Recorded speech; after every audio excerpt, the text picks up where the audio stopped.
Okay.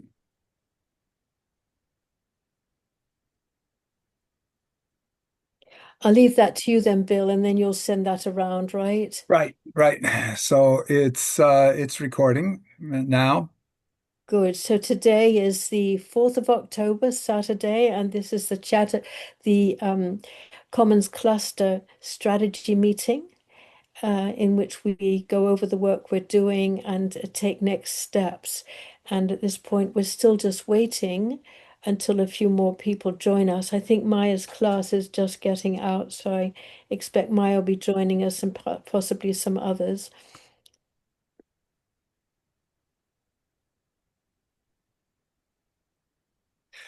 Did you Lysinka, did you send this the invite out also to the CIFA group as well, or just to the Commons Cluster? I just sent it out to the Commons cluster. Mhm. Well, wait a minute. I think Zainab sent out a mailing to the whole Commons cluster. The whole Commons cluster is it's quite a large mailing list. Um, uh, but I only went through the WhatsApp group, Bill. Mhm. Okay. Unfortunately, um, Okay.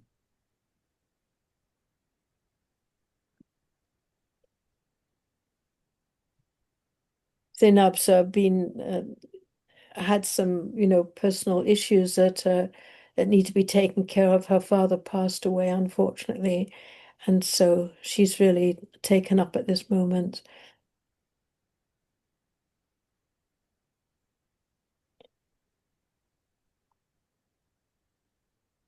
Okay. I'm just going to remind a couple of people like Lloyd and Thanks. Perhaps on the WhatsApp, I didn't put it out recently. I put it out early this morning, Bill, my time. So it's possible that people have overlooked it. Oh, good. Joan's here. Lovely to see you, Joan. okay.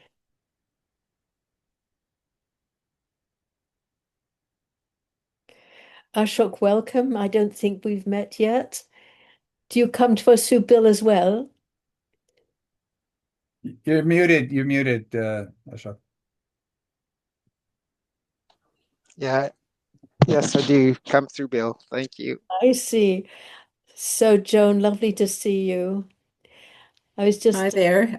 Was having some problems to get in. The link sent me to get a passcode, so then I found it. So disregard my message.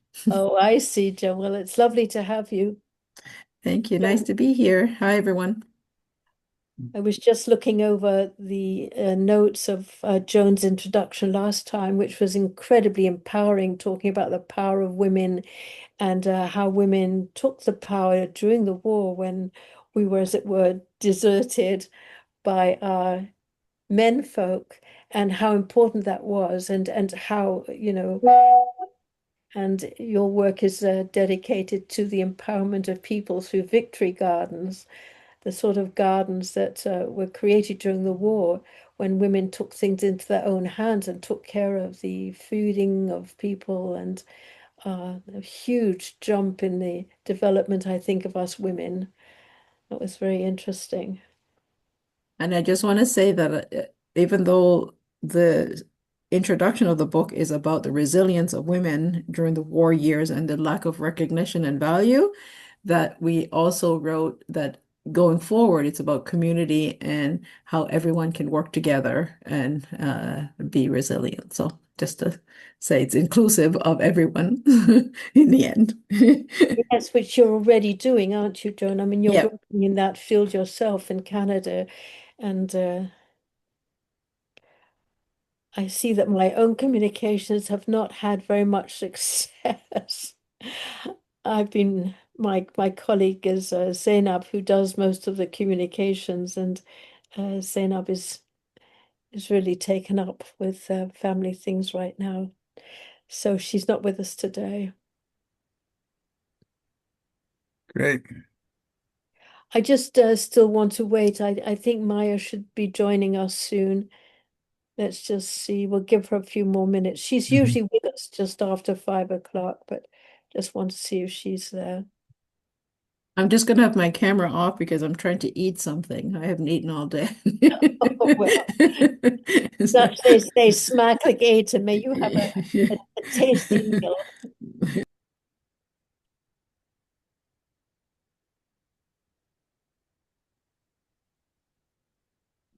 So I see here we have also Muhammad Ali from Karachi joining us here. Aliyah from Hello, Manchester. how are you? Hi, glad you could join us. No, I mean, of course, when you say, am I joining? Of course, always, ready for you. Hello, Kurt, how are you? Good seeing you, Ali Jannah. Thank Yes, you. Yes, and Bill. Assalamu uh, alaikum. yeah, Mohammed, and for those of that you don't know, Lisinka is she is the co-chair of the Commons Cluster Group, and so she's a really good contact to know. So we hope here that you'll join other of our meetings that we have. We have one strategy meeting a month. And but there's efforts underway to act upon some of the things that we're developing here, so they can result in individual meetings related to specific actions that we want to take. Bill, are you one of the founders of the Commons Unity WhatsApp group? No, that's Lloyd. I see, because people can join that, and that I think is one of the best ways. And perhaps you could make yourself a co-chair with Lloyd. Mhm. That way, then there's ways of getting people in who want to join that particular group. I think that's possibly the group that has most members right now in terms of our WhatsApp groups. Well, you have Kurt has a big group as well. Kurt, you're very welcome to join us and to join up our groups. Um, what we're basically about is uh, um, looking at individual initiatives that come out of people like us all and us together, and introducing those to the member states of the United Nations. And we have quite an effective uh, list of all the countries through various channels, but um, the world is cutting down through those types of communications. So I'm not sure how long that we'll have those, but a number of us are representatives of organizations in the United Nations and have been around the UN for a very long time and attended meetings and spoken at meetings, etc. I'm just wondering if anything's happened to Maya. I think possibly it's time to start. We've waited a long time. So I'd like to welcome you all here. Today is Saturday, the 4th of October, and it's the strategy meeting of the Commons Cluster. And our objective is to talk about what is happening at the United Nations. One of the important things that are happening right now is that we're preparing for a huge conference on social development. And of course, when we talk about the UN, we talk about social development, both in a tiny scale, but also in the global level of social development of one world. And as humanity, we're trying to move into becoming a one world. And so that is one of the things also that we're doing right here. Um, what we what I'd like to do, and I'd hope that Amos would be here. I'm just wondering. Let me just reach out to him again. Yes, I can't understand because I thought I'd written to a number of people this morning.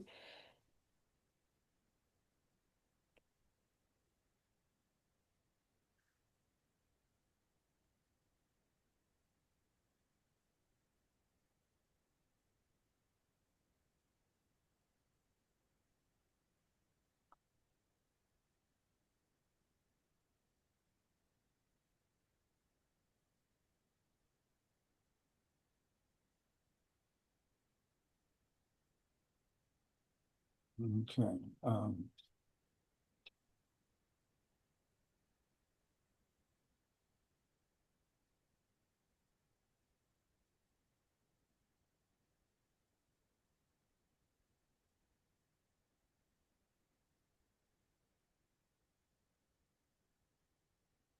Bill, if you've finished, I'll just Yeah, I just sent Amos a reminder and Lloyd.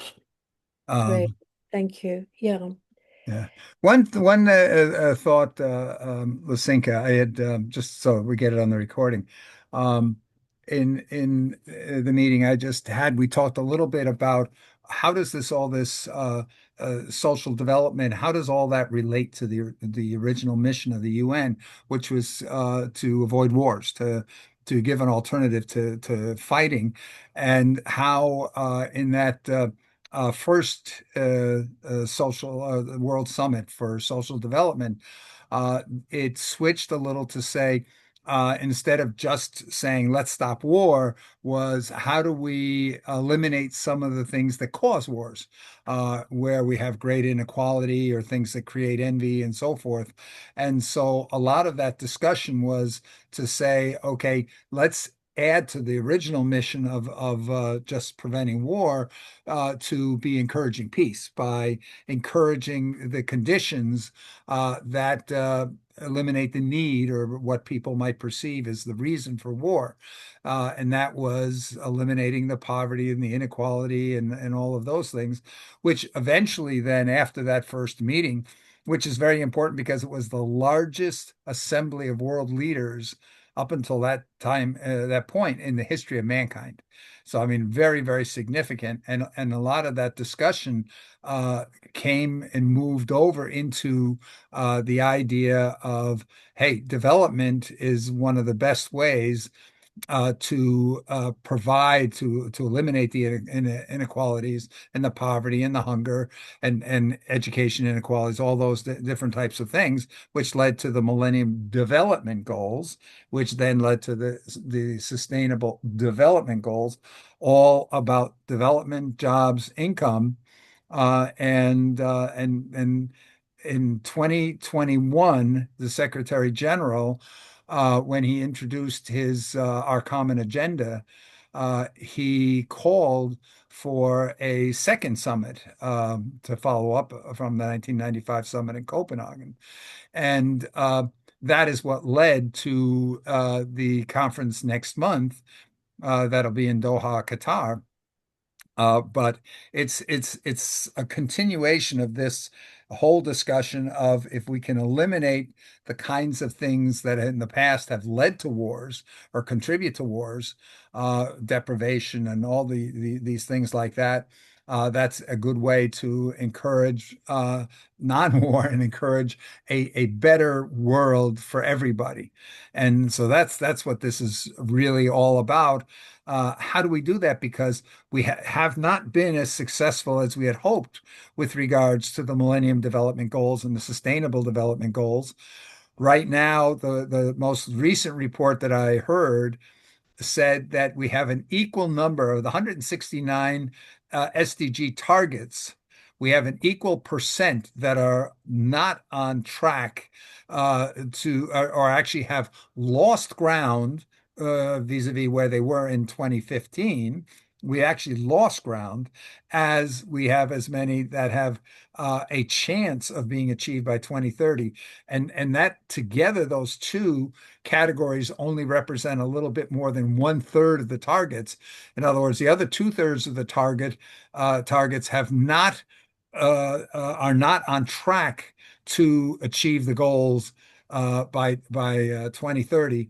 And perhaps what's a little bit more important is the roughly 16% that appear to have a chance to be achieved by 2030, do not include any significantly important goals, targets. Most of the ones that are truly important are in that category that have fallen behind or are not on track to be achieved. So that's what this whole thing is really about, is how do we bring about that world where everybody uh, can benefit and have a good life, and in that manner reduce the likelihood that people will resort to war and violence and negative things in the world. So, Bill, yes, thank you. So when Bill starts talking about the UN, all of the things are brought together in this tiny little book. And the objective of the United Nations is to build, keep, and make peace. That is what is written in the introduction to this Charter of the United Nations.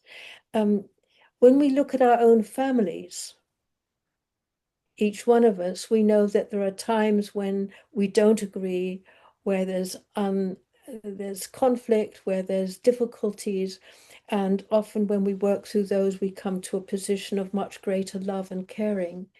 And when you try to come together as a human family, that is really what we're trying to do in this age. And that is a huge challenge. And I'm constantly surprised at how well it works out. And when we have something which is big and abstract, it's very easy to look at what we think doesn't work, particularly since we don't really know what it is doing and what is working. And so that is really the case with the United Nations. It's big, it's abstract. Most of us have no idea of the enormous extent of the work that's going over in all fields in in our world under the United Nations. So the task that we have as people, or can give ourselves as people, is how can we take those ideals of the UN to keep, make, and build the peace? And how can we find it amongst ourselves to organize initiatives to do that, and then give input to the United Nations on these? So today, what we would want to do would be to envisage the world that we want, and then to look at ways in which we might take steps towards that. Welcome, Amos. I see you're here, and welcome everybody else, many of which I don't know. Bill, it seems that you're responsible for a great amount of people today. I wonder whether I've totally let my side go. Anyway, so it's just lovely to have you all here. I'd like to start with finding the strength in each of us. And one way to do that is to come into that part of the mind that can sense and feel things in a whole and an innovative way. And one way to do that is to breathe in a certain way, which is to breathe in and then breathe out slowly. And then you'll notice that something happens in your mind. So perhaps we can begin with that if you'd like to join us. It's a very useful tool to use, and it works in as follows. In, 1, 2, 3, 4. Hold your breath, 2, 3, 4. Out, 1, 2, 3, 4, 5, 6, 7, 8. Hold your breath, 1, 2, 3, 4. In, 1, 2, 3, 4. 1. Hold, 2, 3, 4. And just continue in that rhythm for a little while and see what happens in your mind.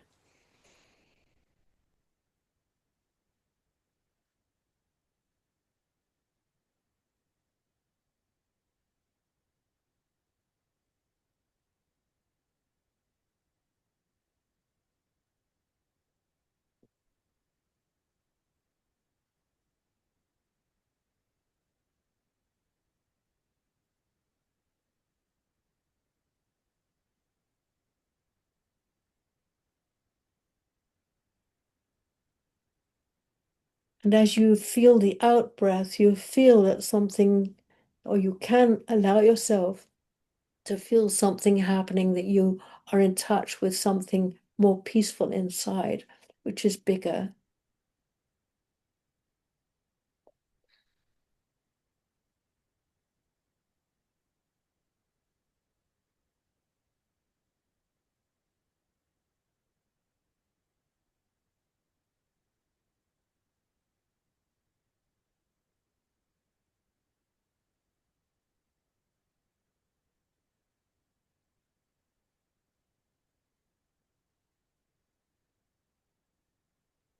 And now imagine our world,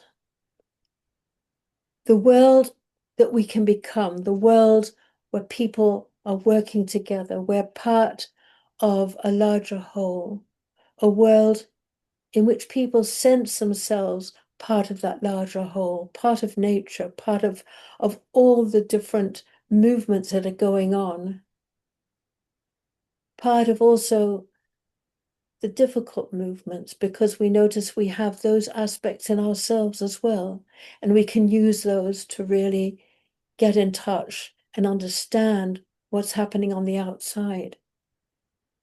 And through that, allow ourselves to feel what it's like to be at one with ourselves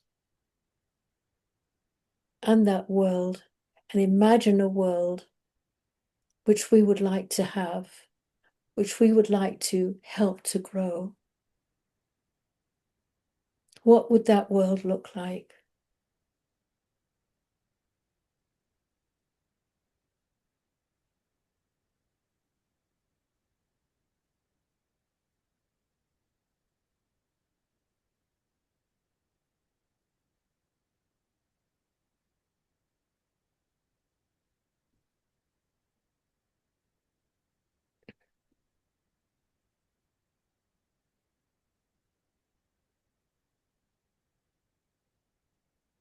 What would that world look like? Does anyone have anything that has come up? What would a world look like at the larger level?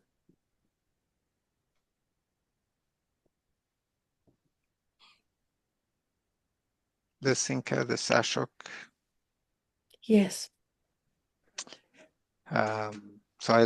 I'm a lung doctor, so I love the fact that you center us in breath. And breath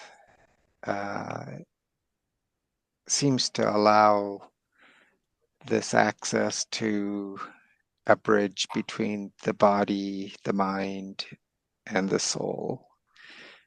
This inspires hope. I see a world in that lens with agape love, where we have mutual respect. We are radically curious and open to the flow of possibilities, and attuned to the vibrations and the guidance of how we must call and respond to whatever's coming up in that moment. So it's it's not detached, it's fully engaged, but as your stream of consciousness enters this ocean, the ocean gets qualified with love and wisdom and safety and respect for inclusion. I had the privilege of being a part of a panel on the UN Civil Society Conference in Salt Lake City in 2019. And at that time, the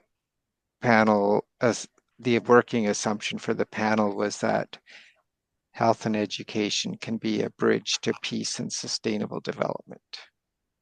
And that's what we in that small group committed to, is doing the best we can using health and education as the pillars for building that bridge that you so eloquently embodied and shared in that little blue book earlier. But I think it's all possible. It's still realistic. We need money and all the rest, but I think our why has to be that each of us matter, and that by holding this space non-judgmentally with grace and with kindness, we can experience quantum shifts in a global way. Ashok, that's absolutely brilliantly wise. Thank you so much for your contribution, because that's really where we want to go to, how we can allow this to happen in our own world, but at the same time, to realize that we have the ability, once we see that, to give a directive to the member states of the United Nations of things that they might do in terms of education, as you brought up. Is there something else that came up to people? I'm going to be making notes as we go on. I will add one more thing. I had in 2014, I had also the privilege of going to MIT and working with a group of about 240 global change agents. And we were implementing his model of Theory U for the Presencing Institute. And it was that we often get lost in our left brain with logic and intellect. And what you're talking about, and what Kurt's taught me over the years too, is you have to think with your heart. And if at the Theory U, at the bottom of the U is where your ego dissolves into this space that is in between us, and it's a very good interfaith dialogue where you meet your inner peace with openness to co-presencing, co-sensing, and co-evolving. I like the words you used. We want to imagine or co-create a future that we all want to belong to, and that requires us to stop talking with our inner chatter and inner expectations and just be really open to authentic listening, deep listening, and compassionate listening. So I would say a model that may work for our methods going forward is similar to what Professor Sharma mentioned in Theory U, is how do we get everyone who meets at this virtual table to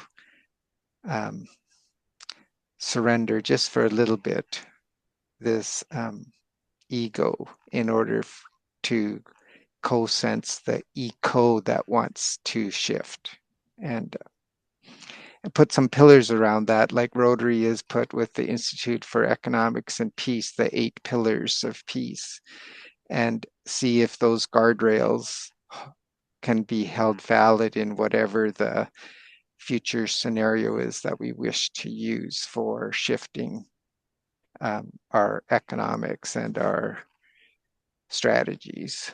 It's going to be a lot of trust that has to be restored first, and a lot of psychological safe space that has to be created for people to deeply listen and stay authentic.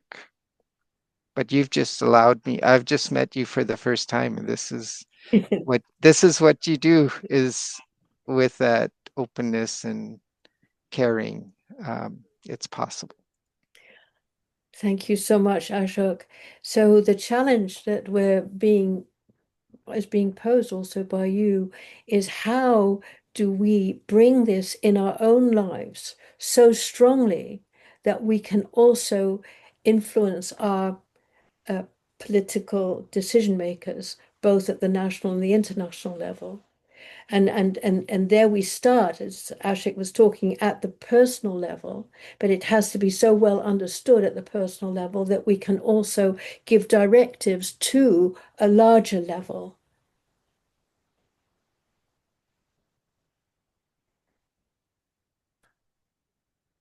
What else has come up in the group? Well, I'll go next because I went the other way.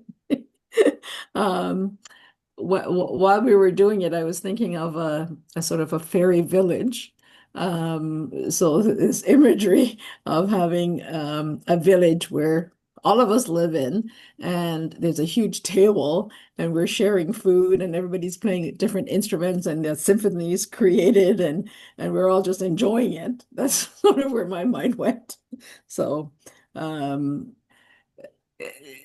it incorporates, I think, beauty and art and food and you can't have a symphony if everybody's playing the same tune, or the same instrument. You can't enjoy food if there's not different textures and flavors and tastes and spices and non-spice, and it's just this whole thing of just being together. And uh, I'll finish by telling a story, a quick story. You know, I'm allowed to tell stories, right? So forgive me. When I was young, and I first got married, my husband is half Irish and half German. And someone said to me years later, I was giving a speech, and it was a woman's speech. And one of the questions I got asked was, you seem pretty liberated. I never label myself as that. I'm just who I am. And she said, would you have married your husband if your family had said you couldn't? Because I'm South Asian, so they think that there's issues with that, right? And I said, no. And they said, oh, you wouldn't? And they said, oh, that's not good. I said, well, my belief was that my family would never say no to marrying someone if there was not a good reason. It wouldn't be based on his color or his religion. It would be based on his person or his ethics or things like that. So that would be the reason that they would say that. It wouldn't be the reason of cultural things. And they're like, oh, and I think this to me is what the UN is, having a body that doesn't have a personal interest, that has this sort of generic, all good feeling for everyone, because politicians in every country is about their own country. And I use that philosophy to why I'm involved with the UN, is that we need a body that doesn't have a stake in a country, that it's the goodwill of everyone. So that's what I have to say. It's amazing. I just came out of a class with Maya, and I don't know what's happened to Maya. She's uh, generally always here, but she's not here today with us. Um, just describing how being part of the UN, I first joined and I was part of a group of 125 women who were supposed to educate the public on what the UN does and things. And we came from all over the world. And there was one thing we couldn't do. We couldn't talk about the differences. We had to build on what we had in common. And we were all, because of that, and at the same time, because we were there to tell the public about the United Nations every day, how it was changing and all the things that were happening, we were all of us totally given to this big goal of the United Nations and global peace and working together. And so that really is indeed something which is really important, which the UN represents, despite all the huge problems we have in our world, and which we can help to build. That's what we're Yeah. trying to do here. Thank you so And I much. think we have a duty to do that, it's impartial, so. Yes, and as Ashok mentioned, I mean, education is central here in doing that. This is something Lisinski, yeah, I would say it's also important as we have rules for engagement to just remember we don't have to reinvent lots. The Office for Coordinating Humanitarian Affairs has the 7 principles, including impartiality and neutrality, which reinforce what Joan was saying. So yeah, if we, as Bill was saying earlier in the other group, if we just use AI to remind all of us who are engaged, what are the core principles and pillars of what makes the UN, if it is ideal and functional, what those would be helpful. And we we probably owe it to ourselves, although I have conflict of interest, that we need to stay human-centered. However biodigital we go, even to Mars, it would be good to incorporate in international space law and environmental sustainability the preferences to also maintain human sustainable development. Mhm. Lysinka Heiner's had his hand up for a while. Please go ahead, Heiner. Welcome to the group. I just discussed with Lysinka that only Abby and Bill I know, and I'm like coming new to the group, but the issues you raise are very dear for me, even since 30, 40 years. I would like to make in 2 minutes, you see, I'm the master of time, 1 minute, 3 minutes. I want to update you in 2 minutes on what I've been doing last week.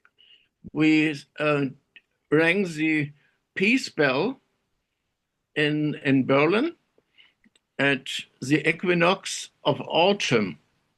And I work with Earth Society Foundation doing such things since quite a long time. But all this is history. I came now back to look at which work we did in the 80s and early 90s with the UN. I was mid-70s already a UNDP expert and a Sherpa for Rio for Noel Brown. So I'm a little bit in the field. I wanted to tell you that this report of the Berlin chapter of the Earth Society Foundation will be available soon. And I made the last 3 weeks some very important decisions. Maybe you have seen these 2 volumes of the UN with the peace dough. Have you seen it? These volumes I just received after having the second volume received in 2006. It is with Kofi Annan, The Dialogue Among Civilizations. Oh, yes. We invested a horrible time of it, and it's the statements from all the heads of states in the General Assembly and in invited essays. I fortunately had one of the invited essays, so I knew these books existed, but I couldn't grab them. Not in libraries, not in Dag Hammarskjöld, not with UNESCO, in 3 libraries only in Chiang Mai in Thailand, and 2 libraries with the Theosophic schools in America. I found copies, and now I have my own one. And not only saying that all this thinking bridge the positions, bridge the perspectives, negotiate the common frames of references, all this work is there. It was too early, but I decided to speak out again. And now my 2 minutes are done. Heiner, But thank you. we can complete to further details, but I really felt, as in the Dialogue of Civilizations, many people from Near East, Far East, South America, with indigenous knowledge, with the knowledge of all the people who were involved. But unfortunately, this effort could not stay in New York. It had to be moved to UNESCO, and only many years later. And so what we did at the Peace Bell with Klaus Heinrich Stanke, who was in 72 the first German as a director in the UN, I mean, directly under the Secretary General, we celebrated here 50 years UN, and now last week for the UN Day of Peace, 80 years. And the talks will be presently updated, and we have it all as videos in all our peace bell ringing efforts at Equinox Earth Day, which means March, not April. Anyway, I didn't want to talk, but it's so much. I feel we have to make another session, or we do one-on-one with Lysinka. Wonderful. So the Let's think question comes about how can we bring our understanding of what brings us together, which you each have touched on, and how can we make that concrete into actions and ways of being in the world that we can communicate to governments. Mhm. What is needed? We need to understand it in our own lives, as is happening now, and at the same time understand it so that we can communicate it to our leaders, to the political leaders, who then are part of the United Nations and make decisions there. So that's where we're trying to head. How can we do Let's these? Let's Yes, think Bill. if I could just add one thing here Oh, because I'm very concerned. I think this has been fantastic discussion so far. But one thing we have to take into consideration today that maybe was not so much in people's minds in the past, and that is the urgency of time. Things are evolving so fast today, and very often our decision makers, our bodies are not aware of how quickly things are moving, and especially the fact that there are such things as tipping points. That we can pass certain points, whether we're looking at the environment or the climate, or whether we're looking at artificial intelligence. There are things that we have to be very aware that these could happen, and we have to make sure that all those people who are trying to make decisions to make a better world are really aware and take these time constraints into consideration. Otherwise, we may come up with great ideas, but no longer any ability to do anything about it because we've passed certain tipping points. Just want to make that point. Thank you. thank you very much, Bill. I'd like to go to Kurt, but before I do that, just very briefly, Bill, could you talk about one imminent tipping point? Just 1 minute, and then Yep. we'll go Okay. over to Kurt. One here is artificial intelligence, and from many dimensions. And I know some people are looking, that it could escape control and take over the world and decide the world would be a better place without humans. I'm not talking about that yet, but the one that is very sure is since World War II, our whole economic system has been based on competition, supply and demand, and in maximizing optimization. We look to improve every process. We look to improve every product on a continual basis. And artificial intelligence is just a continuation of that. We can cut costs by reducing labor costs. We tried outsourcing to other countries, but now AI is opening opportunities for us to further reduce the cost of producing products by bringing them back home and using artificial intelligence and eliminating the need for humans to be involved in producing or distributing things. And if that happens and we have not prepared, how do we transition from a labor-based economy to a post-labor-based economy? If we have not planned for that to do it peacefully, the projections are all that we are going to have extreme violent class warfare, or we will literally have a polarization based on wealth, so that the bulk of the human mankind as we know it today will be pushed down to the level of primates like chimpanzees, relative to the 1 or 2, 3% of the owner class that owns and controls all of the AI and automation. And this could be as short as only 2 years. If you haven't read the 2027 AI report, which is a number of people in the industry who have projected that we may pass the tipping point before the end of 2027. And even if it's 2030, just think of where you were when COVID started. That is literally just around the corner. So this is the most urgent thing I think needs to be addressed by those people who are coming together, such as the upcoming World Summit, that they have to address what if we start approaching this tipping point, how quickly can we come up with a plan of how we would transition peacefully to a post-labor economy if that's what's coming. Thank you. Thank you very much. Indeed, that's really where we need to go to also in this group, but I'd like to hear from Kurt first.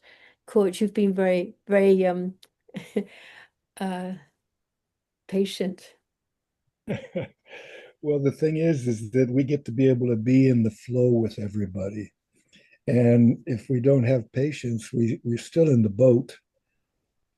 And you can be frustrated or not. And there's no frustration here because we are here as a focus for the light. And to be able to bring the light to light, we have to get this entire body to be full and complete and whole and allow its incredibleness to manifest.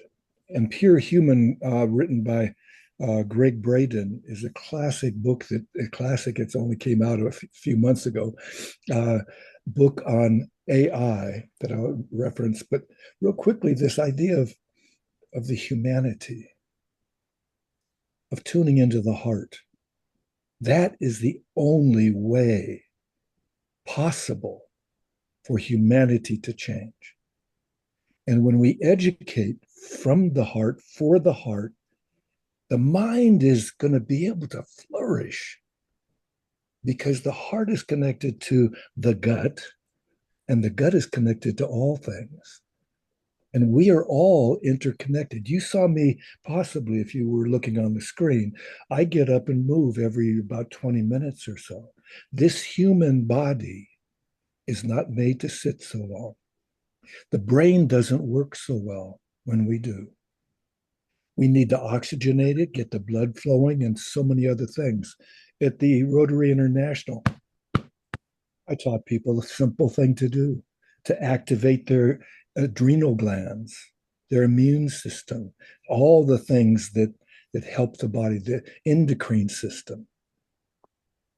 When that is stimulated, we have all the hormonal production that we need for the time. It also stops the atrophy, or slows that, doesn't stop it, but slows down the atrophy of the endocrine system.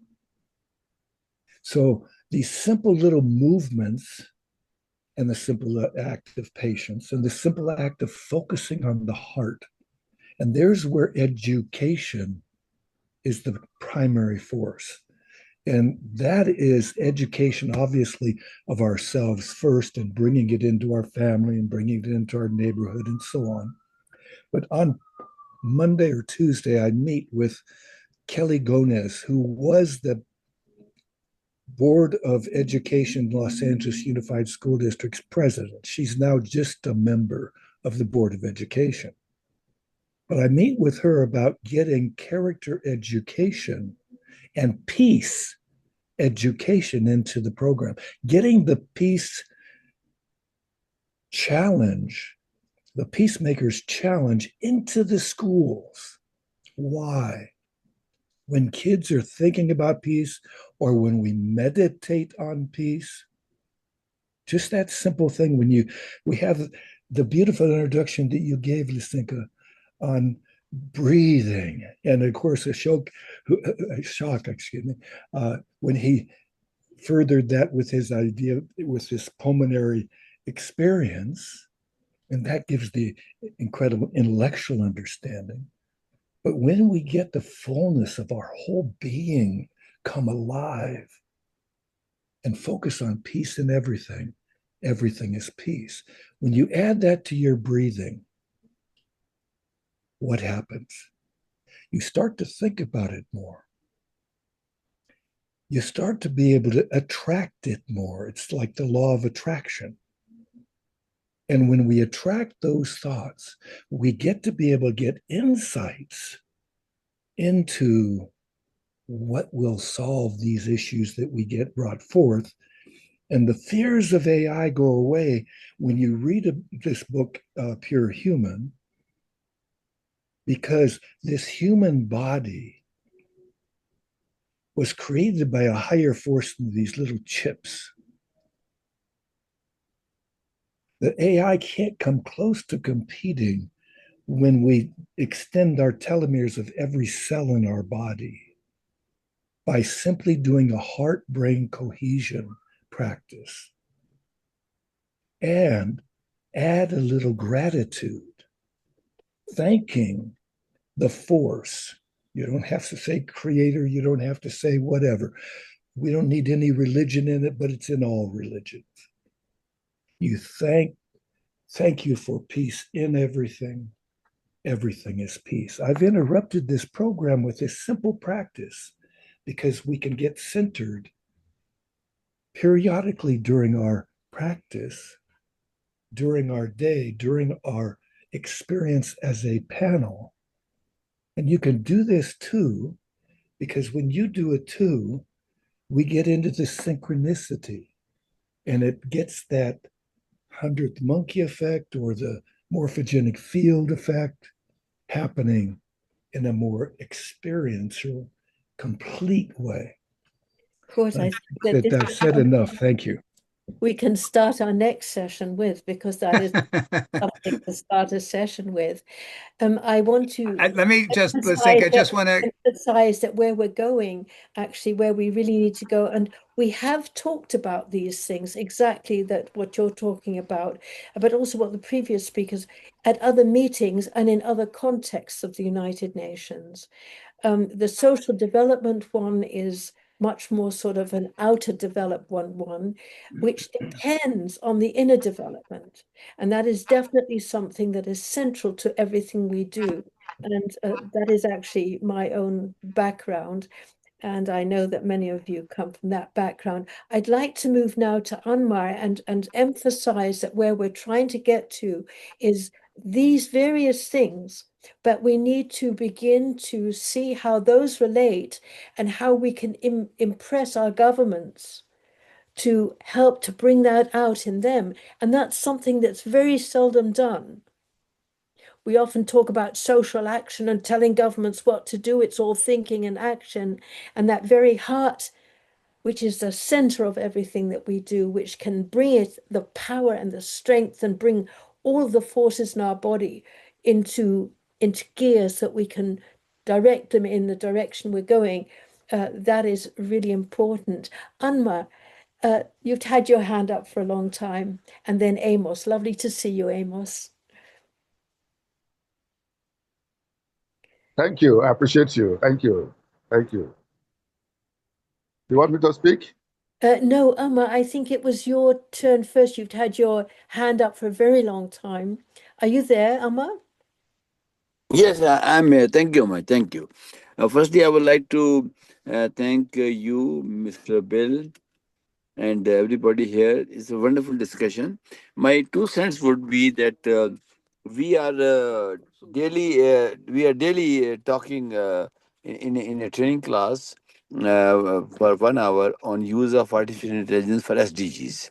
So, to my understanding, SDGs are defining the problem of the world very clearly, and it's evolving now. I think up to 2030 we are very clear about the targets and indicators, and even the we are talking about we can talk about post 30 suggestion also. I intend to attend this. I'm thankful to Mr. Bill Graham for informing me, and I intend to attend this Doha conference. I think that will be the right forum in which anybody is coming there. I will definitely go there, and then I think it's very prudent at this stage that we should link artificial intelligence with SDGs. So daily, we are organizing 1 hour training, and that will be free for this group members. And I have in my chatting, I have given the my email account and my WhatsApp number. So anybody wants the Zoom link, that is daily 8 p.m. Sorry, 7 p.m. to 8 p.m. Pakistan time, which is approximately, I think right now it's 10. It's 10 p.m. in Pakistan. So you can just minus 3 hours from today from this time. So this will be 7 to I've written in the chatting 7 to 8, and we are teaching the use of artificial intelligence for SDGs. So that is the offer from Pakistan, and I'm really very excited to listen from you, especially Kurt. Kurt preached for the peace. I think Kurt, me, and Mr. Bill Graham, we are together for the last so many years. Recently, I had the honor of meeting Mr. Kurt in USA. Sorry, Mr. Bill Graham in USA also. He's a wonderful person, and I think you have already orchestrated the right people with the right messages, and this is really wonderful. I really enjoyed. Thank you much. Please over to you. Thank you. Thank you, Amar. I'd like to sort of focus again the meeting to the fact that we're looking at things that all these inner things, which are the basis of everything we do and everything we think, we have to see how this inner togetherness, this inner coherence can actually be directed at our governments and help them to find that inner coherence as people, but also amongst the whole group. And so we're here actually because we have amazing resources at our fingertips to actually influence governments, to find something that's very useful that the governments can use to help to bring about this oneness that can bring about the oneness in solving all the problems that we're dealing with. Amos, lovely to see you. Thank you, thank you, thank you, thank you. I so much enjoy this discussion. It's so nice thinking like this. Now, I've discovered that the greatest problem of our world is what one of the last speaker just mentioned: the disconnection of the mind from all things. The mind from the change makers. See, I discovered that most human beings are disconnected. They don't know their thoughts are things. Thoughts are things. As far as humanity have not discovered the potentials of the mind, which is the brain, which is called the soul, obviously we cannot go far. That is all that we are seeing around the world are just symptoms. The causative factor why humanity is not progressing, because many humans are still living in the animalistic mind. They have not come, or they are not aware of the higher mind that God has put in man to become a co-creator with him. Yes, God wants us to create, to think like him, to create like him. That is why he made man in his image. But most human beings are in the lower ebb. As a result, we cannot progress.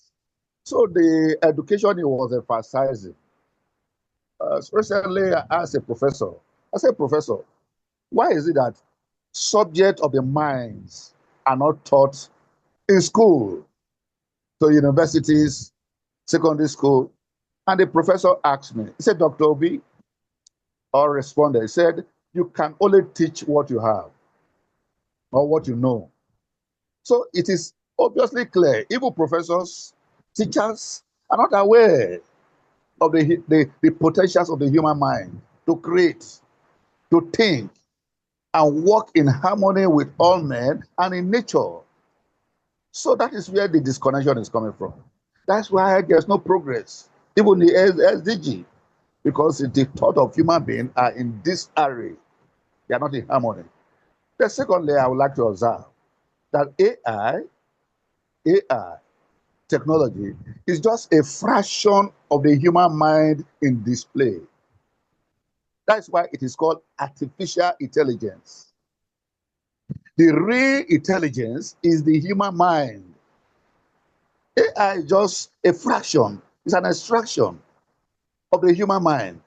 So the artificial cannot be greater than the real. If we take this very serious, you will see that humans whose minds are open can still control artificial intelligence. Yes, without human being, artificial intelligence might not get the best for humanity. So those whose minds are being liberated, are creative, can have the power to control artificial intelligence, and more creativities will come up. Yes, more creativity that can harmonize, that can bring sustainable development, are locked with a human mind. So we need to think about that, emphasize that, and let people know that the resources with the human mind can transform the world. But until they come up to the realm of the brain, of activity, creative activity of the brain, that is where humanity is missing it. I beg to stop there for now. Thank you. Thank you. I'm here, sitting here and hearing each one of you talking to the topic that I chose to make my career path, which I seldom talk about, by the way, which brought me into the position where I am now. But it's very interesting that the whole group, all of you, are moving in this same direction of the mind and etc. So anyway, Bill, you have your hand up, and I hope that we're not going to get an interaction between Bill and Amos, who are complementary spirits. Which, Yeah. Bill, are you going to come about something different, or are you going to respond to Amos, or the topic of today's topic? Today's topic is, what are we going to communicate to governments to allow governments to bring about the solutions that we need them to bring about? And that can involve actually putting the solutions to governments, or it can be doing what we're doing right now, is talking about the inner dynamics that are moving people, which are influencing where we're going, and which we need to understand in our governments if we want to move them to create a better world using this amazing instrument, which we call the United Nations. Bill, are you on mute? Yes. Okay. Sorry about that. Yes. I was talking earlier about the importance that the decision makers have to have knowledge and awareness of things that are happening for them to be able to make valid decisions, to use that mind that Amos was talking about. But we also have to remember artificial intelligence. First of all, it's not artificial. And the reason I say that, it is simply a device, a tool that collects and synthesizes and summarizes all the intelligence of the humans, of the humans. It goes out there and says, okay, to this particular situation, what have humans said, thought, or done about it, with the advantage of knowing, because we're in retrospect, which ideas and actions led to the best outcomes. So when we say it's basically the issue of one human trying to compete against all the rest of humanity, current and past, and that's what makes it so difficult for humans to compete with AI. So can we move from the topic of artificial intelligence, which we've covered in great detail in past meetings, build on what we've talked about artificial intelligence, and talk about how the topics that we've been talking about can help to guide governments at the United Nations? But if AI is the thing that is going to change society in our world in a very short time, how can decision makers talk about that without talking about the primary thing that is going to disrupt their world? Right, but we're not, look, if we want to talk about issues that are disrupting our world, AI is an incredibly important topic. There are other also important topics. And but what we're trying to do is not talking about what is pulling our world apart, but what constructive ideas can we bring to help that world to come together.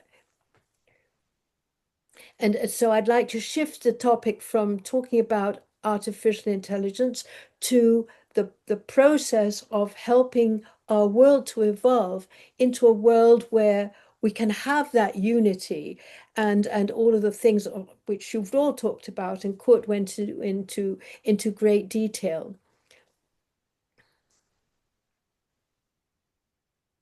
While Bill is thinking, maybe I put my 2 cents in. Come on then, Joe, let's have it. Well, I was thinking, you said earlier that the UN is doing fantastic work and a lot of people don't know about it. So maybe one of our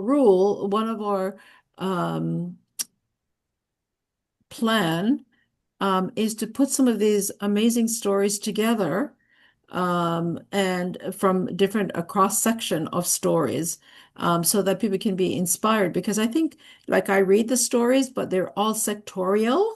So you have to be part of, civil society, or you have to be part of the food thing, or you have to be part of, and all of them are doing amazing things. But maybe we need to have like an interconnection between these stories, and that might help to push forward where people can say, what does the UN do anyway?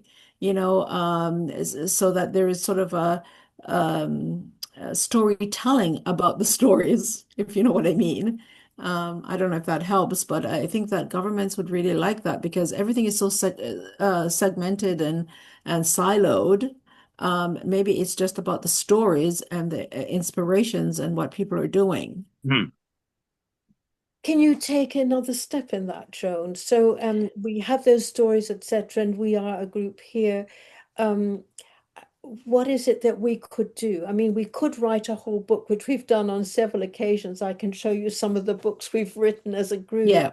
But I'm thinking about a fairly simple action taken of that they can take, because if we want, we could put out a good paper in terms of what they can do to produce social development.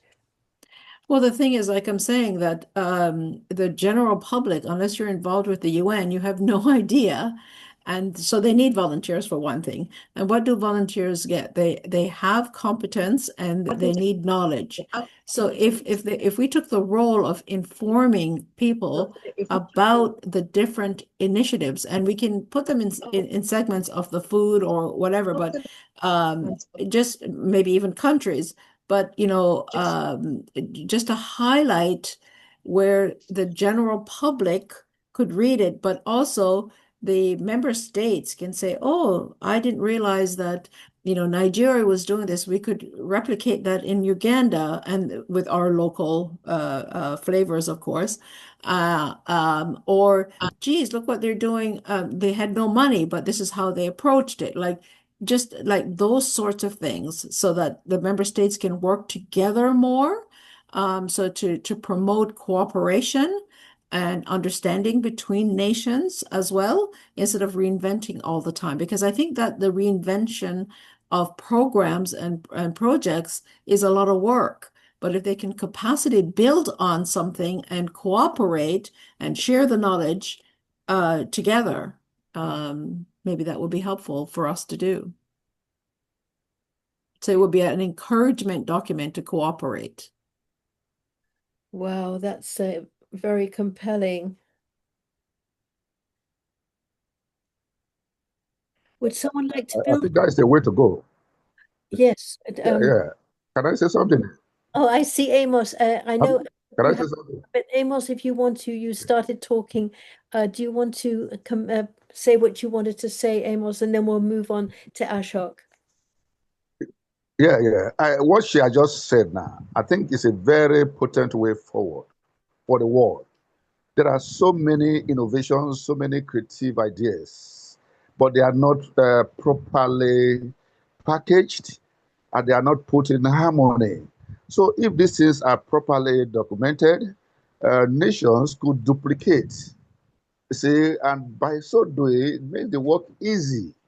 So I think there should be a UN system of mobilizing creativities, innovations, and ideas from the grassroots, which can be scaled up by other countries.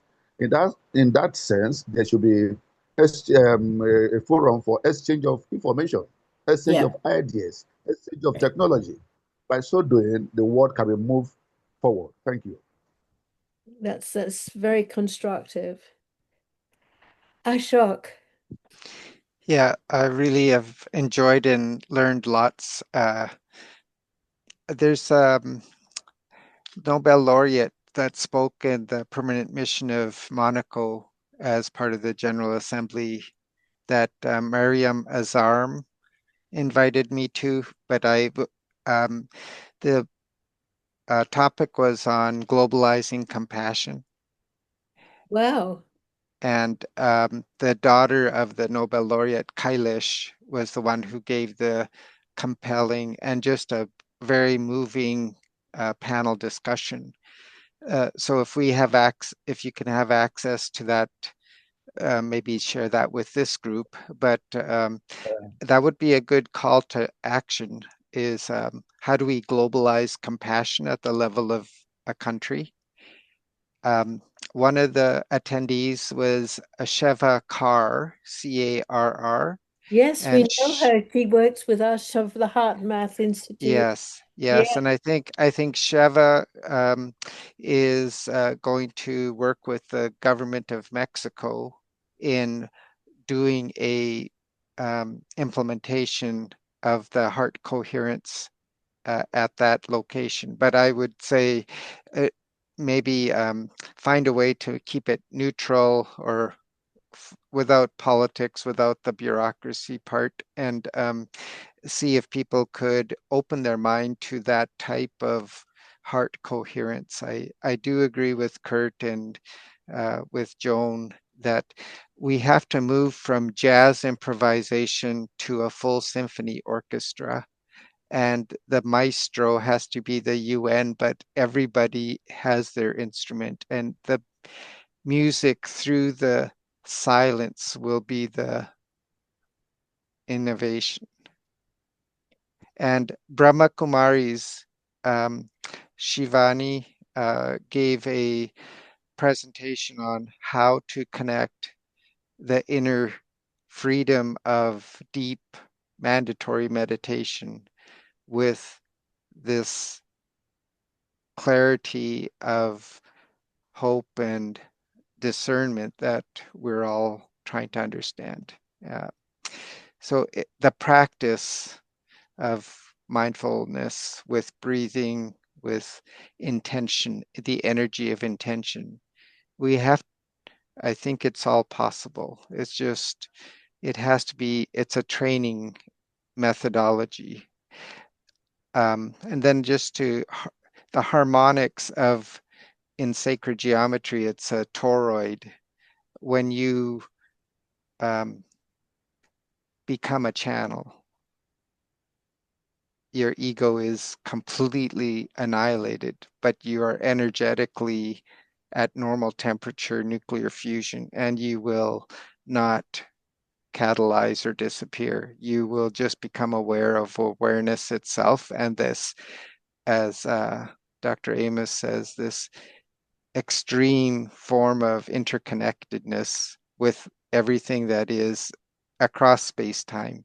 It has to be the experience first and the goosebumps next, and then life happens. So and that's in a holographic space-time continuum.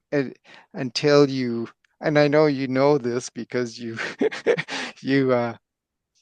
it is what it is, but it's really hard to then put your ego back, go home to your member countries and say, this is what impact I had in my lifetime at this one event, and have somebody listen to you, right? So that delusional state is the challenge. Is you come with your ego, you want to make a difference, you go do your service, and you go back home, and you may or may not get credit for any of it.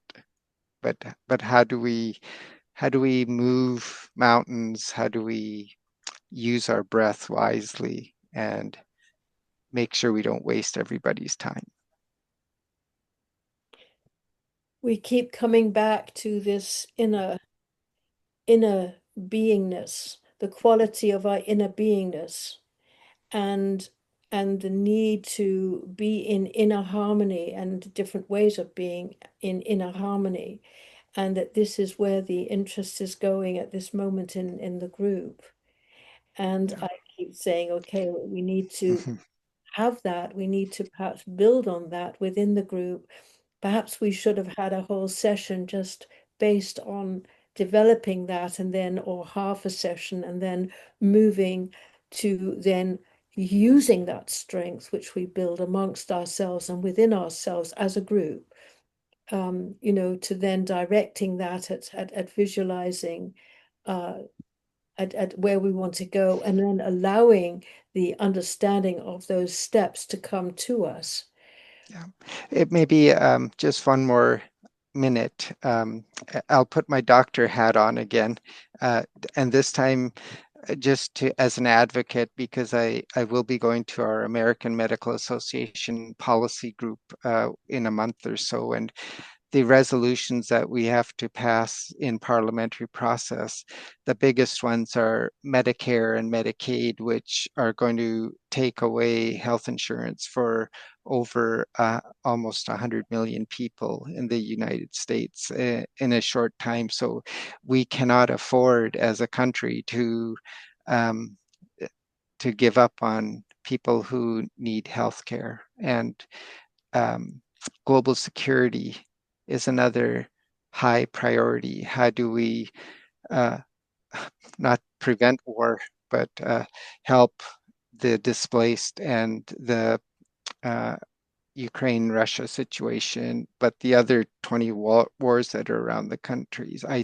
This is definitely a tipping point time for, if we're all afraid of outside threats, we will all turn inward, and we will not want to unite as one world, but we will regionalize and compartmentalize just to save our resources and protect our own families. And that is the nature of what happens with a threatened species. So if we can use AI to solve that or visualize a different way of catastrophic scenarios and risk mitigation, but it's that is the worry. And the teens and the children, they don't see an out or a solution from the parents, and their rate of mental illness and suicide is over 300% in the last 5 years. So it's not just mental well-being of the children and parents who are at risk, but it's all of us, because we are interconnected in the way you've identified. And we will have moral disengagement or moral injury that will be hard to resolve, even with 100 more psychiatrists at one location. So I don't want to play bad games, but I think those are the hard topics. And if our leaders don't have the emotional intelligence to listen and feel this worry, it won't be solved just with money. I think that the emotional intelligence is something that we're all learning. I think, at every level, and we're learning it. I'm learning it within my life continually. It's been my field, and but the learning continues. Learning from you, Ashok, and from everybody else here. How Yeah. can we? How can we? Lysinka, Henner has hit hand up before Okay, for a would you? while. I'm sorry. So, am I missing someone? Yes, Henner. Yes, No, I I'm so fully sorry. Yes. I fully resonate also what Ashok was saying, but let us go back. In the 80s, all nations agreed on a harmonization mandate. And to fulfill that, we worked with UN, G7, OECD in the 80s, early 90s, to really create embodied reference schemas. And we were at that time already very much advanced in computer and what you call now AI and everything. Please let us look back on what I learned from the Sufis. They say, when you want to solve a problem, take your own viewpoint out. And if we go with that, then it's not just the me, but it's also the we, the you, the they, and the others, and the who's to really integrate and embody these perspectives. This has been built. Anthony Judge, who was a very good, or who is a good, very good friend of mine from the US. Amazing that you know him too. Yes. He always said, watch your metaphors. That's why we jointly build models and connect the models. I'm just telling you, did not give up yet, but the mandates are there and the urgency is very much there, and the experience to work with young people, what they call the house of eyes, what I call the cognitive panorama, to really include national languages, subject areas, cultures, different ways of representation.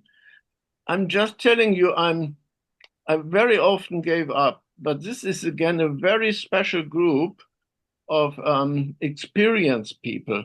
So we can drop some old names, but maybe we try to take the right people who have the T intelligence or the theory U or whatever we have, and really step back and see how it is possible now to connect using wise AI. And I was with Anthony Judge, Millennium Project, writing 30 years about general intelligence, to really see that we don't follow this wrong, just energy and market-driven competitive tunnel vision AI, and really go into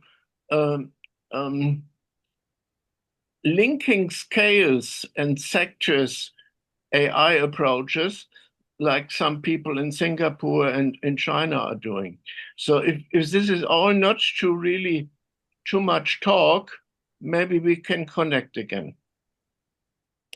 So what is the next step there, Heine, do you feel?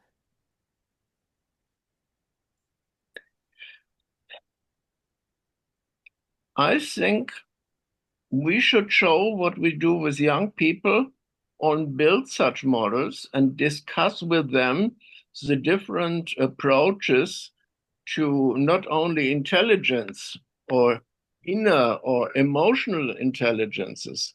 We have schemas of 12 intelligences, and there is sensual, aesthetic, and all these intelligences. And if we go into all these old traps of dualistic approaches of SDGs, IDGs, and whatever, then we are missing out what is really happening when we, for a moment, step back and do the breath work and everything you, Lysinka, mentioned. And I was with the HeartMath people in New York at the UN in 98 or so. It is all there. See what is there. And if someone finds this of interest, we can continue in a closer circle. Okay. Kurt, you have had your hand up. Thank you. We're sort of nearing the end of our session. Oh boy, thank you. Oh, hold on. Hey, Kurt, can I interrupt for just one Sure. sec? I just, Lysinka, I just had to say that when you go into flow states collectively, you get distortion of time, and then you just have to go with it, because exactly what Peace and Kurt's going to say next. Thank you, Alia, for very wise words. I don't need any encouragement in that because I'm always going over time. So that's my horrible. But Lysinka, Alia Arif has her hands up since a long time. Yeah, go ahead, Lydia. Hi, thanks for the invite to this meeting. It's really interesting. Never been to one of these before. about emotional intelligence, it's missing in a lot of leaders. And I think that's why we have many of the wars that we've had, especially the ones at the moment. Along with emotional intelligence, there are a lot of world leaders who either don't admit or do not know that they are autistic, they have ADHD, they have forms of learning disabilities. Honestly, they really don't know. And it's an issue. And it has caused conflict. And it is causing conflict. And there's a complete lack of awareness that emotional awareness, emotional intelligence is so important. It is true. I do want to add here that, when before, going to the United Nations 50 years ago, I had sort of I had very sort of a distant view of what happens with world leaders. But what happened with me is that I really began to get an individual sense. They're not just those world leaders out there, they're people. And then Yeah. talking to them and being with them at the United Nations, exchanging with them, I realized that they're very much the same as I am, and as all those that we draw together who have a sort of a kindred spirit. And You see, because a lot of the time, those traits are what's got them to the top. Yeah. Yeah. well, I just have to say, Lysinka, I was involved in politics for a long time. I won't say who, what, where, or how. And I was a president of an association, and I'm not that involved in politics anymore because I never met such egotistic, thoughtless people in my life. It was sickening. So I thought, no way. I feel sorry for people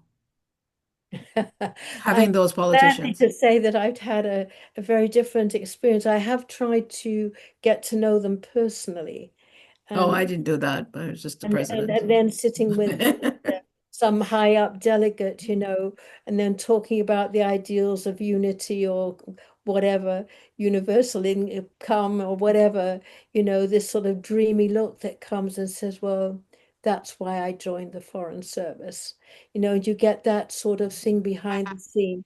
And I think that when we get into a place where we're relating to people individually, and also when we can look at other people, and I know that you all do this, to look at other people and see behind them the human being that is trying to speak and trying to express themselves, that allows this unity, this connectiveness to come out, that in this session is constantly being brought out by one speaker after the other. And I keep on trying to push you up to, okay, action, social action. I just want to say one thing, Kurt, sorry. And you all about, keep bringing me back to, we're talking about personal, individual growth and spirituality and unity, etc. I just want to clarify one thing. You were talking about going to the UN where there's an assembly for them to cooperate.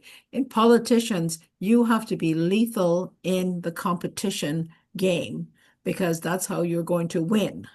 And it's all about winning, how much money you can raise, and people sucking up to you. So it's so it's a different thing. But anyway, I just want to say that. Sorry, Kurt.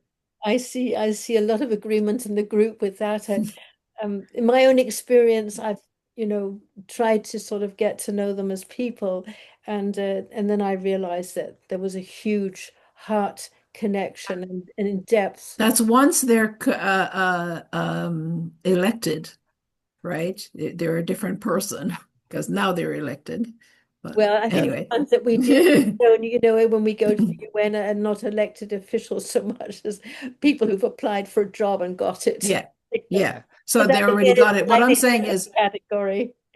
Yeah, Okay. what I'm saying is Oh. politicians always compete. So Yeah, Lysinka, I do have to say, I take care of all the people, whoever the Hippocratic Oath asks me to take care of. So there's not an us versus them. It's like somebody's gonna get sick. And that's what we do with our politicians. You're in the medical side of it, and I'm in the psychological side. So here we are, we're dealing with, quote, politicians that we're talking about because we want to influence the government.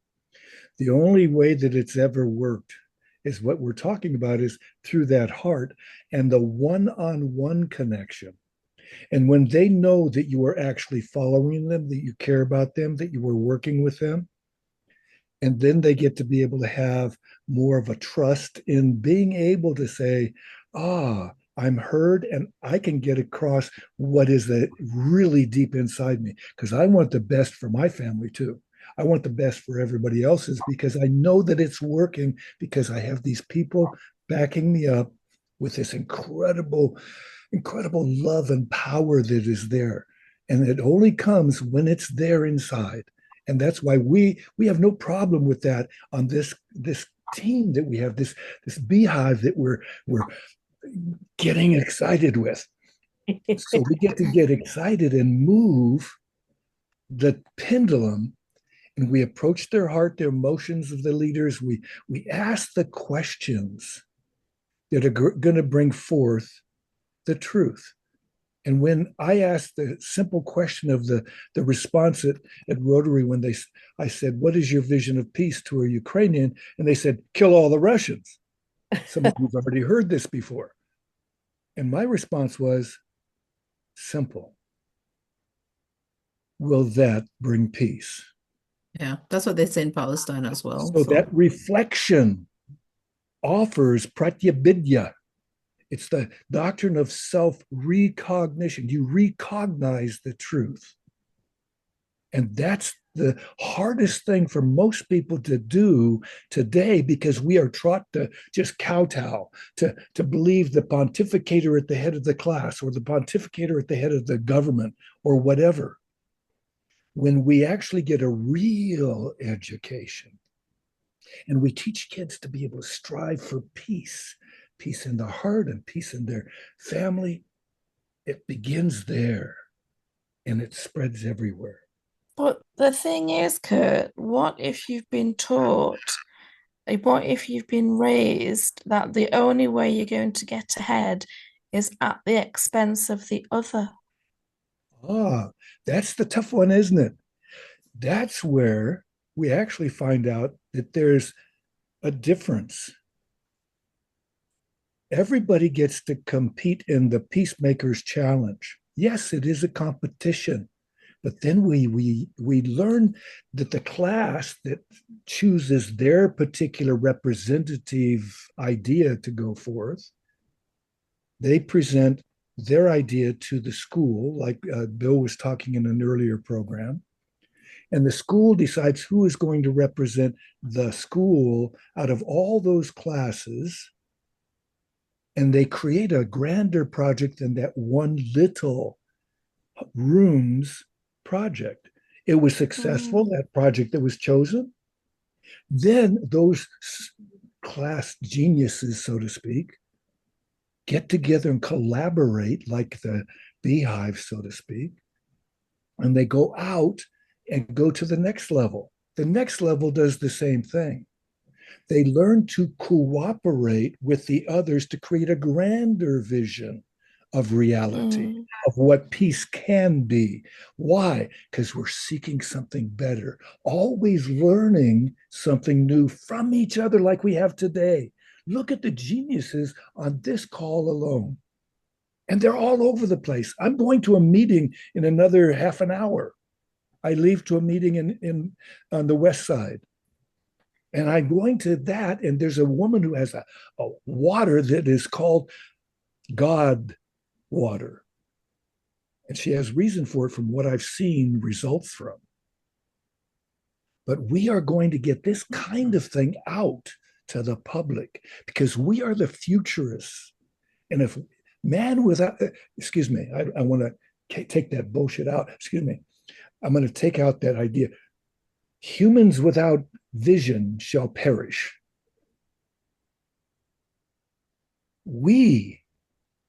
get that vision and we start to follow it and keep with that vision. And what do we achieve? We achieve what we seek, because it's the idea of seek and ye shall find. And I'm quoting some old scriptures of the world. And it doesn't matter if it's a scripture of the world or not, if it's the truth, if it's what really resonates with you. And that's the key to all life, is that harmony, because those instruments that are out of tune in a symphony are corrected by whom? Maybe the person sitting next to him, or maybe the conductor. But each of us work together in collaboration, not real competition. There's competition, get in the symphony, but once you play that beautiful tune that can't be surpassed by anybody else, you're in the symphony. Kurt, just keep We've in got mind a the lot 2 of years. really wise words here, and we're getting. This has been an incredibly beautiful, therapeutic, and inspiring session. Bill, did you want to? Yeah, I just wanted to add because we've heard a lot of suggestions about how we can become better humans and so forth. But I just want to say, if we potentially have only 2 years, this means we have to be able to say, how do we think we can influence our fellow man in these 2 years? If we think it's 5 years, how can we do it? What we can't afford to do is ignore the fact that certain events could take place that are going to eliminate our ability to change things. Those people in Israel that said the solution to Gaza is we just eliminate all Palestinians. Once they do that, it doesn't help to come and preach the let's go and help people be better. So we've got to have in the back of our mind, when we take our time horizon, say, how are we going to do this? How are we going to bring it about? And we don't need to know before we start looking for how. We just need to know that we do have to look for a how, for the contingency in case certain things that appear likely today do happen. We can't afford not to be ready. That's all. Thank you. Who would like to address that point? We've actually run out of time, but perhaps a few of you would like to address that point. What are the next steps in actually making something happen that is going to help us deal with the global situation that we're dealing with? Just a few words have just not a whole speech or anything right now, but just 1 or 2 words. Yes, Kurt, you have just Word. Spread the Peacemakers Challenge. Excuse me, that's 4. Yeah, 3, whatever. Spread the Peacemakers Challenge. It's to the kids and everybody else. I would say make friends with your neighbors. Wonderful. Who's following up? Okay, can I say this? Please, Amos. Yeah, we need to teach humanity to work in harmony with nature and with one another. Wonderful. Teaching all humanity to work in harmony with one another and with nature, and exploring the resources of our minds for the benefit of all humanity. Thank you. Wonderful. Thank you, Amos. Lisinka, can I just have your email and I will connect with you after? Okay. It's all right. I'm terrible at multitasking. Oh, just go ahead and tell me. And it's if that's okay. lisinkaulatovska@gmail.com. Okay, I got it then. Thank you. It's amazing. This group is so amazing. Thank you for the privilege, Bill, to introduce me, and I will be in touch. Wonderful. Who else would like to continue? I've got lots of hearts coming from you, Kurt. That's so sweet. It's the Peacemaker's salute. It's the Peacemaker's salute. Peacemakers salute. You throw the love out to the world, and what does it create? It creates peace. Oh, wonderful. Okay, Heine's joining in the piece. Would somebody like to add just a few words of where we need to, how we need to implement this? I still say that if we can collect some inspiring stories and share them, with the member states on how they can dialogue. And, this whole idea of love and peace should not just be for Christmas, should be for every day. Yes. That's beautiful. One of our goals for this meeting was to see if we could come up with a message that we could communicate out to representatives that participate at the UN or are likely to participate in the upcoming conference. Obviously, we didn't achieve that right now, but perhaps through the WhatsApp group, or maybe we make a separate WhatsApp group to collect thoughts for a communication that we can send out. And we have to be very careful. We can't send out, it's not enough for all the participants to say, I believe in good, I believe in God, I believe in whatever. They have to come up with plans. So whatever we communicate has to be to either warn them or make them aware of things they need to take into consideration. We don't need to tell them this is what you should do, but we need to make sure that they give consideration to things that are taking place in the world that could impact us. It's not enough that we defend against some things that could happen. We can't afford any of the really bad things in the world right now to happen, but they've got to be aware, because our legislative organizations are generally reactive and way behind the scenes. And right now we're approaching a lot of issues. Just take a look at the climate change taking place outside our windows. The people have to be, our legislatures have to become proactive. And to do that, we've got to let them know that we think this is important, that they're proactive, and that they really make themselves aware and knowledgeable of the dangers, any dangers that might be out there, but any of the advantages. Look, Ashok, the Mayo Clinic here, how many things you guys have discovered in just the last few months here. To me, as an outsider, the rate of the pace of discovery seems to have increased tremendously. So it's both directions, but we just need to make sure that while pursuing the good, we don't risk that we fall in the hole of the bad that precludes our ability to pursue good in the future. Thank you.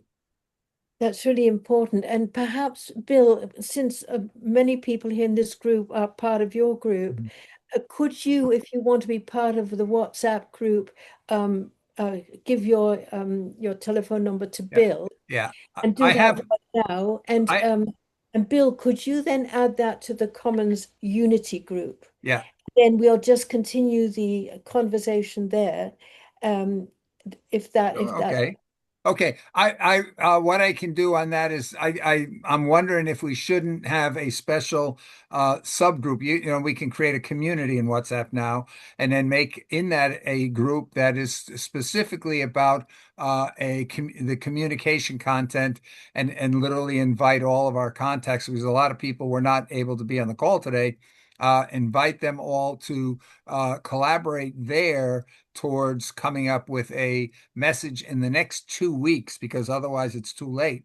In the next 2 weeks, a cohesive message that we could send out. I think we don't want to lose the momentum. We had a lot of good discussion today.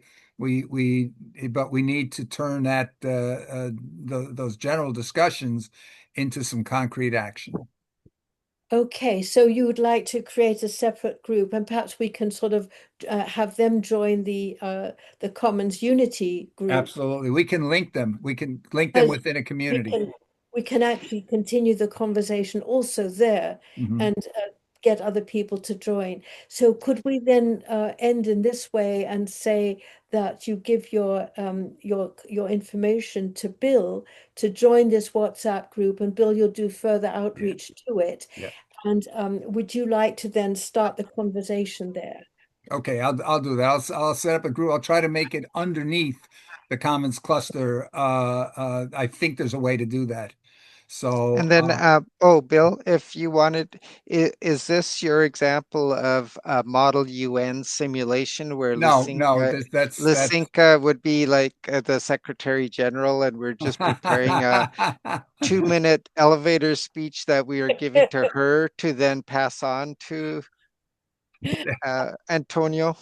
Interesting thought, but yeah, the Model UN is a separate thing that's actually would be sponsored by the Italian Diplomatic Academy. I have one Yeah, other I like that point. idea. I think but everyone I heard here could be on that advisory Oh, council absolutely. that Absolutely. you No, I said. think the idea is the Commons Cluster to be a co-sponsor along with the academic department there at the UN and Rotary International's Artificial Intelligence Fellowship.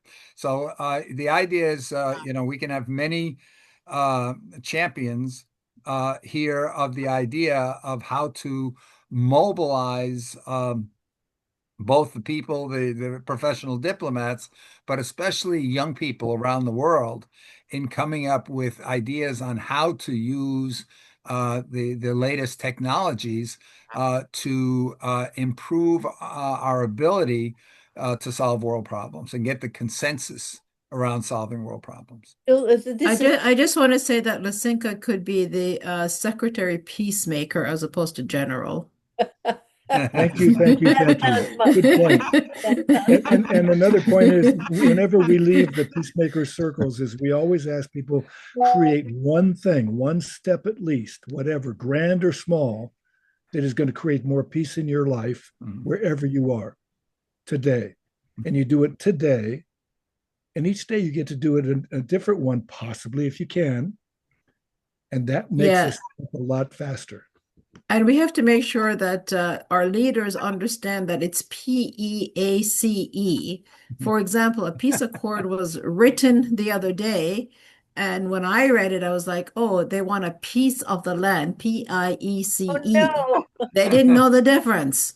No, they do want a piece of the land.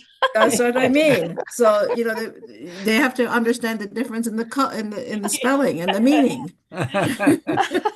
That's wonderful. Good. So hopefully everybody's enjoyed the session here. I'm glad to see that we were able to bring together as many people from the different groups Bill, and you were expand able this. to bring a huge amount. I don't know what went wrong with our communication, but I only found out about it today from Bill. If I would have known about it earlier, I could have gotten a bunch of other people on, and I'll give you that for next time. wonderful. So we will be having another meeting on the first Saturday of November. And perhaps through the WhatsApp group we'll create, if we So see we an can have opportunity, another group. we can might have have an interim meeting to try to pull that communications together. I think that would And be. I want to thank Mr. Bill for reminding me. I was almost forgotten, busy, but he Amos, reminded I me was and invited me. shocked to see you. And just a quick Zoom update. link? Just a Is quick it the same update Zoom about the CIFA plan. Yvonne took it to do the website, and we haven't heard anything since. So that was Really? about. No, I never heard. So I don't know, Bill. That was something that we should be working I on. have not heard anything either from her in the only thing I heard was the greetings for Yom Kippur. Yeah, well, I sent her an email saying, is there anything we can help you with? What is the update? And no response. So I don't know where to go from here, because she said that's the first start. So I don't know. Yeah, thank you so much for working on that. We need to sort of go into that. This would have been a place to do it. Yes. But perhaps we can do it at another meeting, and perhaps even at the meeting that Bill you'll set up, we can introduce that. I just don't want to lose it, or somebody can take it over, but it's just left hanging. I don't like hanging things. So it's really important. I did the whole pilot. I realized that was left on your shoulders, and that's a heavy burden to be carrying. Well, okay. Well, I want to thank everyone for coming today. It's been a meeting that has absolutely been completely different from anything I envisaged, which is not to say it's worse. It might be very much better. It's been a wonderful. I want to thank everyone for being here. I Thank hope you to for see being. you at our next meeting, and possibly, Bill, you'll set up the interim one. Yes, I'll try to get that done. If not today, the latest tomorrow. You should all get a notice. I've got to just play a little bit because I want to try to keep it within the Commons Cluster community. So I have to experiment a little bit with that.